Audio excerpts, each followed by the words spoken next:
किसानों ने साफ साफ कह रखा है, जब तक बिल वापसी नहीं होगी तब तक घर वापसी नहीं होगी, और बिल वापसी के बाद भी हम एमएसपी पर कानून बनवाने के बाद यहाँ से जाएंगे। इस देश को 4 लोग चला रहे हैं, अंबानी, अडानी, नरेंद्र मोदी जी और अमित शाह जी। ये 4 लोग एक कंपनी बना रखी है, इन्होंने कोई पार्टी नहीं, और पूरे देश को बेचने का काम कर रहे हैं।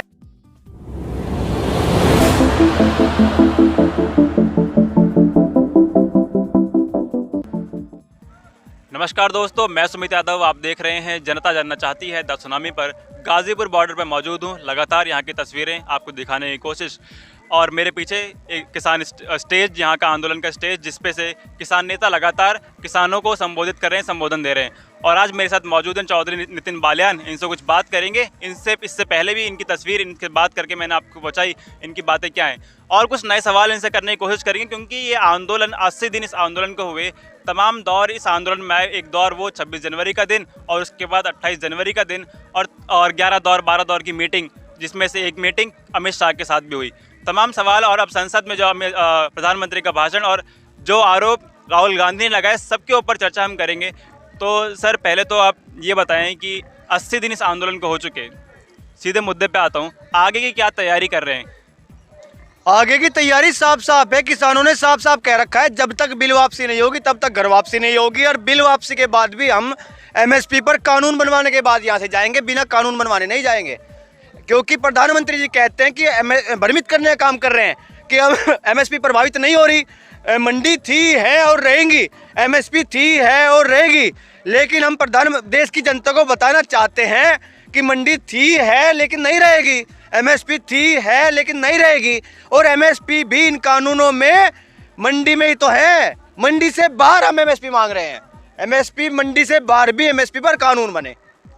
अब किसान जो कृषि कानून है, इस पर चर्चा और किसानों पर चर्चा संसद में शुरू हो चुकी है। संसद के दौर चालू हो चुके हैं, और संसद में बैठक और जो भी चर्चा, अब इस चर्चा में विपक्ष का क्या रोल समझ रहे हैं कि विपक्ष आपकी किस तरीके से मदद करेगा, और विपक्ष को किस भूमिका में आप इस आंदोलन को देख रहे हैं? पहली तो बात, इस देश में, इस देश के लोगों ने, इस देश की जनता जनार्दन ने माननीय प्रधानमंत्री जी पर इतना भरोसा किया हुआ है कि इन्हें प्रचंड बहुमत दिया हुआ है। तो विपक्ष तो चाहकर भी इन बिलों को नहीं रोक पाया, और विपक्ष की भूमिका हम मंच के माध्यम से तो नहीं, लेकिन जो लोग सदन में बैठे हैं वो लोग देखें और सदन में इसका पुरजोर तरीके से विरोध करें। और सदन में अभी आपने देखा होगा, माननीय प्रधानमंत्री जी ने कहा है कि ये ऐसा कानून है कि जिस लोगों को मानना है वो मानो, जिसे नहीं मानना हो मत मानो। अरे प्रधानमंत्री जी, आप हमारे हिंदुस्तान जैसे लोकतांत्रिक देश की गद्दी पर बैठे हुए हैं, आप पूरे देश के प्रधानमंत्री हैं, तो आपके मुंह से इस प्रकार की बात शोभनीय नहीं देती। ये हास्यास्पद बातें जब आप लोग करते हो तो हमें अच्छा नहीं लगता।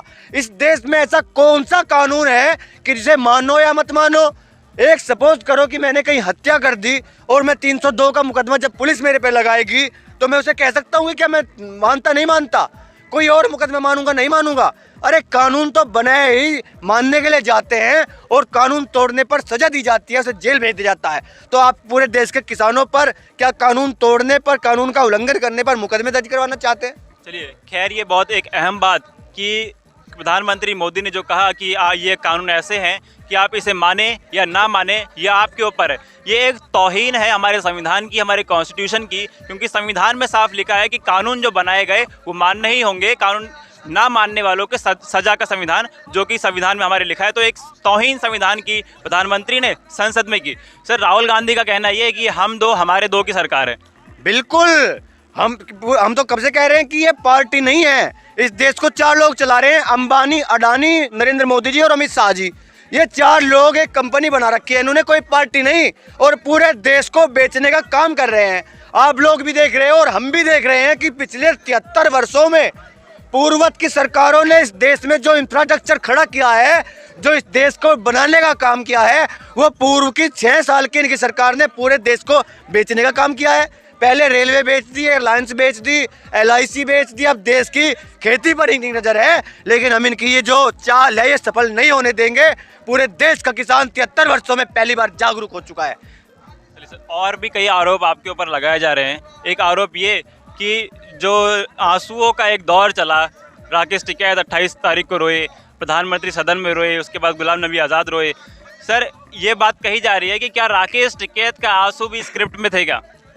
अरे एक बात बताइए, राकेश टिकैत जी रोए और राकेश टिकैत जी के रोने के तुरंत बाद उन आंसुओं का ऐसा सैलाब आया कि पूरे हिंदुस्तान से किसान अपने घरों से। सर एक रोक रहा हूँ, इसीलिए ये सवाल उठ रहे हैं कि क्या राकेश टिकैत के आंसू भी स्क्रिप्ट में थे क्या? पूरा जवाब दे रहा हूँ, पूरा जवाब सुनो।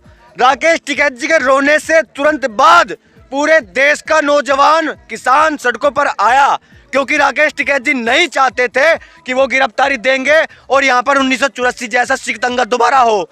पूरे देश को प्रभाव पड़ा, पूरे देश का नौजवान और किसान रोया, लेकिन माननीय प्रधानमंत्री जी के रोने के बाद मुझे एक ऐसा इंसान, एक ऐसा शख्स, एक ऐसा नौजवान बता दो जिसकी आंखों में आंसू आए हों। तो घड़ियाली आंसू ऐसे होते हैं जिस पर कोई प्रभाव नहीं पड़ता, और सच्चे आंसू ऐसे होते हैं जिनका पूरे देश की जनता पर प्रभाव पड़ता है। 26 तारीख को, 26 जनवरी को जो भी हुआ, जो कुछ भी हुआ, उसकी हम सब निंदा कर रहे हैं। और उसके बाद ये हुआ कि दीप सिद्धू को गिरफ्तार नहीं किया गया। अब दीप सिद्धू को गिरफ्तार किया गया, दीप सिद्धू ने अपना दिल्ली पुलिस को बयान दिया कि जो दीप सिद्धू ने किया और जो किसान वहाँ पे लाल किले पर पहुँचे, वो किसान नेताओं के आह्वान पर पहुँचे। किसान नेताओं ने ये गुहार लगाई थी कि लाल किले जाना है, इंडिया गेट जाना है। अरे पूरे देश का किसान और हम सभी संयुक्त किसान मोर्चा पहले से कहता आ रहा है कि दीप सिद्धू भाजपा का एजेंट है। आप एक बात समझने की कोशिश कीजिए कि देश के और भी किसान जेलों में पड़े हैं, जो 26 के बाद निर्दोष लोगों को पकड़कर जेल भेजा गया है। क्या एक भी व्यक्ति ने देश के किसानों पर, किसान नेताओं पर, संयुक्त किसान मोर्चे पर सवाल उठाए हैं? और दीप सिद्धू पर पहले से आरोप लगते आ रहे हैं और उसने ये बात कह के प्रूफ कर दिया कि मैं भाजपा का एजेंट हूँ। दीप सिद्धू कहता है कि मुझे किसान नेताओं ने बरगलाया था। अरे दीप सिद्धू के अलावा और भी दर्जनों सैकड़ों लोग जेलों में हैं, एक भी किसान नौजवान का ऐसा बयान नहीं आता है। अगर दीप सिद्धू का ऐसा बयान आया है तो पूरी देश की जनता जान चुकी है कि दीप सिद्धू भारतीय जनता पार्टी द्वारा इस आंदोलन को बदनाम करने के लिए आंदोलन में घुसाया गया था। चलिए सर, आप ये कह रहे हैं कि दीप सिद्धू भारतीय जनता पार्टी का एजेंट है, लेकिन हम सभी ये जानते हैं, आप पर आरोप भी लगे हैं कि सारे किसान नेताओं पर आरोप लगे कि दीप सिद्धू स्टेज से 25 तारीख को अपना संबोधित कर रहा था लोगों को।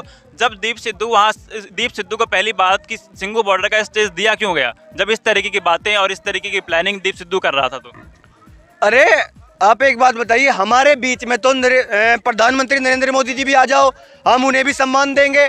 वो किसानों में जो नकाब पोस्ट चेहरा ओढ़कर घुसा था, किसान हितैषी समझकर घुसा था, तो ये किसान इस देश का इतना सीधा है कि उसने पहले तो इनकी सरकारों की बातों में आकर भारतीय जनता पार्टी की सरकार बनवाई थी।